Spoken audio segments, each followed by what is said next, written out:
Here comes our boy Jake. I was wondering what's going on. Let's get him on here. Jake, thank you. Do you need a break? I know you're right in the middle of a game you didn't expect to be in. Yeah, well, we got off to a little bit of a sloppy start. We got a couple injuries, some sickness going on tonight. Oh, is that right? Yeah, we got Scott Shilson got a strained quadricep. Zach Resch, as you saw, separated shoulder. Jackson is number 3. He's playing with bruised ribs right now. And we got a couple other guys out. I can't think off the top of my head. But it's tough. Lines are getting jumbled around. You see Matt Jugan playing up with Michael Jugan, his brother, and Mike Duckton. Normally Shilson's up there on that line. So, things are jumbled around. And Is this guy phenomenal? Are you great? We're going to put a mic on you when you go out for the next period. Yeah, well, I've been known to be a pretty vocal guy. I don't know if you've seen the video of Marty Turco mic'd up, but I kind of got it from him. One of my favorite goalies, Marty Turco. I love the way he moves the puck. I love how he talks to his defenseman, lets him know what's going on out there. And the boys are always yelling at me because I'm a little bit too vocal sometimes, but I like to make sure everybody knows where they are. And I don't know what happened in the first, and maybe a few miscommunications out there. And obviously, it's not Freddie's fault for any of those. We're a team, and I think the goalie change was purely just to spark the team and get the boys fired up. It wasn't anything against Freddie at all. And you go in and instantly break away. Yeah, I wasn't expecting to have a breakaway, but I saw he had a stick right in front of him when he was ready to shoot, and I didn't think he was in a position to make a move around me, and I thought he was probably just going to take a quick shot down low, and that's where I play my game, down low, 5 holes. Big occasion for you tonight. This may be your last home game for the Gators, 5th-year senior, right? You got a game tomorrow in Tampa, and that may be it. Tell everybody, because you're so much more than just a player. You've helped create this team. I know you didn't invent it, but you've kept it going, and you've done the work that nobody ever sees. Yeah, well, the team started in '96. I joined the team in 2009-2010 season. Before that season, we were the laughingstock of the SEC. We never had a year above 500. First year, I don't mean to give myself credit because I wasn't the starting goalie that year, but Michael Ducka, myself, Scott Shilson, and Scott Schwartz were the 4 rookies that year. We went 0-4 the first 4 games of the season, beat Tennessee, won 17 in a row, all the way to nationals. And then we went to regionals. Every year after that, except for last year, we missed by 2 places. But all it took was a few solid rookie classes. It was our class and the next class and the next class after that. All of a sudden, you got a bunch of solid guys that are taking it seriously, and now we're one of the best. We're 10-1-2. I don't think the scoreboard right now shows how good of a team we really are.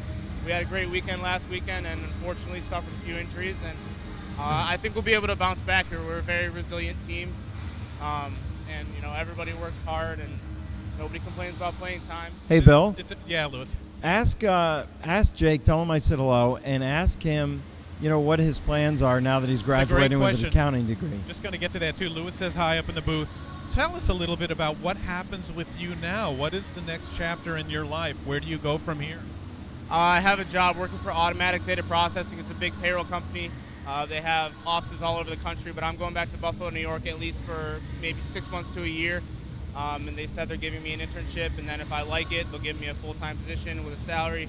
And once I choose exactly what I want to do and where I want to be, I can go pretty much anywhere in the country. So how do you spend the time that you have had to dedicate yourself to the Florida Gator hockey team, still had time for school, still have time to grow as a person, because you're a tremendous character person. You've got a great sense of ethics.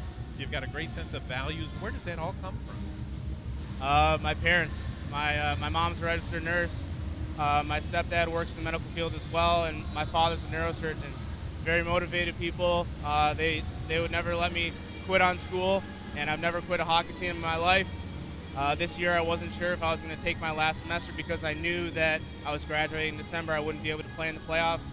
And the boys said, no, you're too much of a part of this team to go out, even if whether you're the starting goalie or not. As you can see, Freddie's played more games this year. But they said, whether you're the starting goalie or not, we need you there. We need you playing as long as we can have you. And I just love hockey too much. I could never give up. It was a slow start for me at the beginning of the season. I wasn't playing much.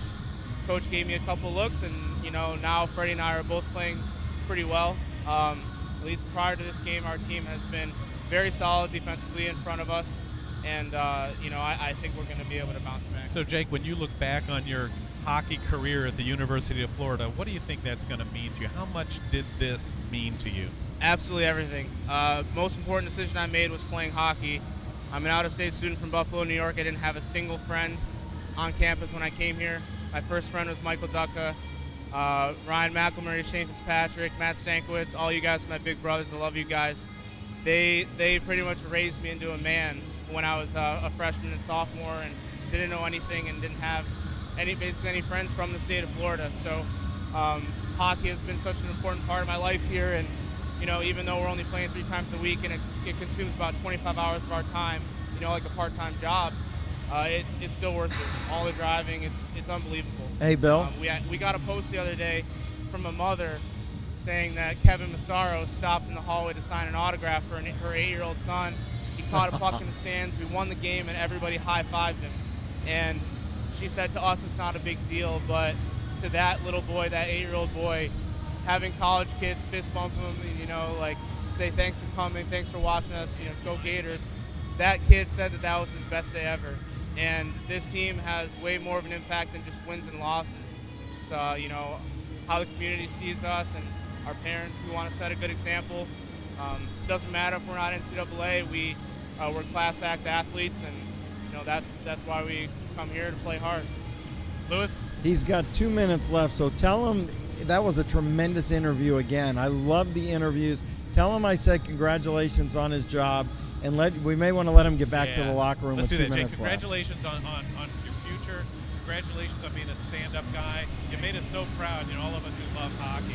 It's guys like you're the reason that we dedicate ourselves to do the sport as well. So get out there and have a great couple of periods and get your team back